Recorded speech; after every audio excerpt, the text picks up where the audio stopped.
We begin at Cape Canaveral with ABC's John Quiñones. ABC's John Quiñones. And John Quiñones' award-winning report. ABC anchor John Quiñones. We here at Primetime have watched John Quiñones go to many exotic locations over the years, but we and you have never seen anything quite like this.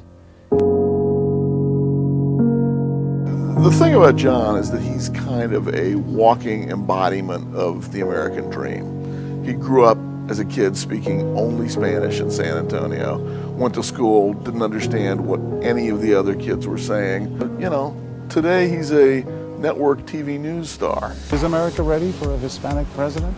Oh, I believe so. Do you want this divorce? You know, it's a decision that we made jointly. Everyone expects so much of you now. My expectations of myself are so much higher. He did that by working incredibly hard. And along the way, he never forgot where he came from.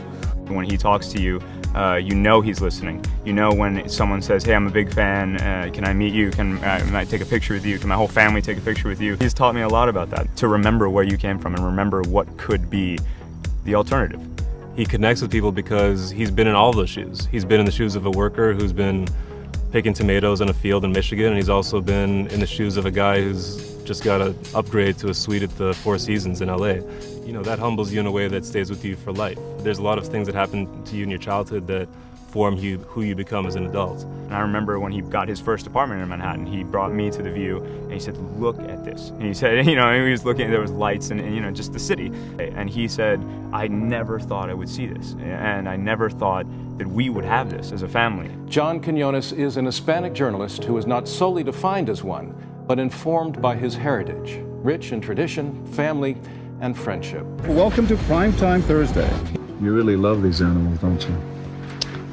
I really love them. We left the boys of Barrio Libre in the early morning hours. Their final words, consider this your home. He always looks out for the little guy. Whoever doesn't have a voice, he tries to give a voice to. Every time one of India's neighbors suffers from flood, famine, or war, another wave of refugees washes up on Calcutta's pavements. He always finds a way to connect with somebody and make the issue very personal. And that comes from years of traveling the world and talking to people that were from all kinds of different nationalities and backgrounds and walks of life. It's a place where the expectancy of life is below 40, where probably 8 out of 10 people are out of work. With the vigilance of a hawk, he watches over hundreds of miles of forest and its wildlife. I can see some buffalo down in the river there. One there, one there, one there. I mean, just in our field of view, this place is just littered with carcasses. I think his best stories throughout the years have always been the ones where he is exposing something that people don't often know about and wouldn't know about unless he took them there. 169 years after slavery was abolished here, they are a people still trapped in a world of servitude. That's just what John does best, mixing it up with those who are struggling, giving voice to those who have none. He gets 70 cents for filling that sack. They're crammed into these Haitian buses known as top-tops with little more than the clothes they're wearing and dreams of a better life. We're now paddling through the most remote river in all of Africa. A monster called Mekele Bembe. Just the legend, at least we hope. Wow. It's unbelievable being here and finally seeing it. But archaeology has certainly not put an end to all the theories about the pyramids. No matter how backbreaking, you're paying for eternity. You're paying for a ticket to eternity. Do you envy the people in that train? Oh, not at all. They value things that are not important to me. Just give me a sense, if you would, John, what the feeling is in the streets of Panama tonight. After a full day into this invasion, it is still not clear tonight who controls the streets of the capital. So the question is, what would you do? Let's go inside. Cameras on. Most everything that you see on television has been tried before, except what would you do? That's him.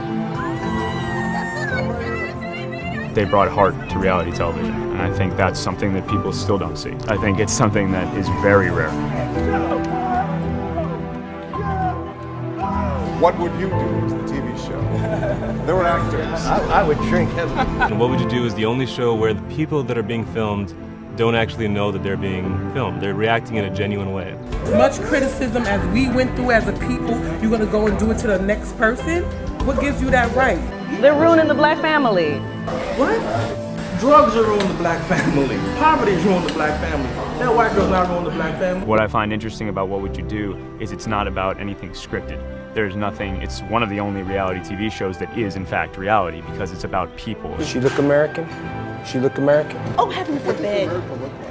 I think everybody that watches the show can find something that they can relate to, either directly or indirectly to them at some point in time. And they like watching that and thinking that, you know, I'm not alone in this. There's other people that might be going through the same issues that I'm going through. A lot of people are afraid to speak up. A fear can stop you from doing a lot of things, but it should never stop you from doing the right thing. Well, everybody's been through hard times, and we survive them in some way. And if somebody helps you and gives you a push-up, fine.